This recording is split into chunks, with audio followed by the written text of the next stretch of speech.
We start with the EU urging Russia not to intervene in Belarus. That after Russian President Vladimir Putin said he was prepared to send military support to embattled leader Alexander Lukashenko if the situation escalates. Lukashenko facing the biggest challenge of his 26 years in power from the protests and strikes that followed August the 9th's contested election. For more on this, I'm joined by our international affairs editor, Philip Turle. Hi, Philip. Does Putin actually really want to get involved? Well, that is the question, Chris, that no one can really answer right now.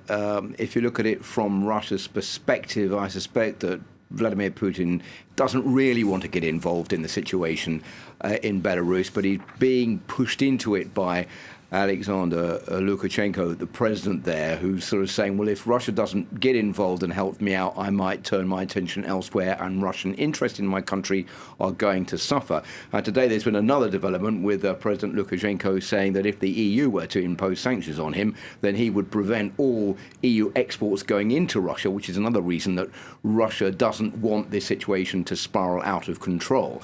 So the situation as it is at the moment is that Russia is waiting on the wings. Russia has said it will send in military support if it's needed. What does that mean? That means, as far as Putin is concerned, that if things get very much out of hand with the protesters and they start occupying government buildings or setting cars alight or causing riots in the streets, then Russian troops will go in.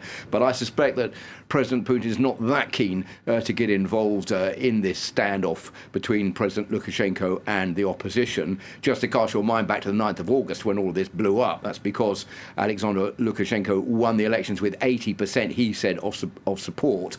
This has seen the biggest protests in Belarus since he's been in office since 1994, calling for him to stand down. But for the moment, President Lukashenko is standing firm and the protesters are out there, but they're not managing to push him out of office. As far as the Europeans are concerned, what's at stake for them and what kind of pressure can they bring to bear? Well, the problem for the Europeans is that they're also split on what the best kind of attack is to help the supporters. What they're saying is, well, we can't push him out of office. What we can do is impose sanctions. But even there, European nations don't agree on what kind of sanctions or how many people should be sanctioned. And one of the key disputes is over whether President Lukashenko himself should be the victim of sanctions or have sanctions imposed on him by the European Union. Some countries, like Lithuania, for example, are saying, yes, he should be sanctioned. Others are saying, well, look, if you do sanction him, then that will make it even more complicated to bring him to the negotiating table.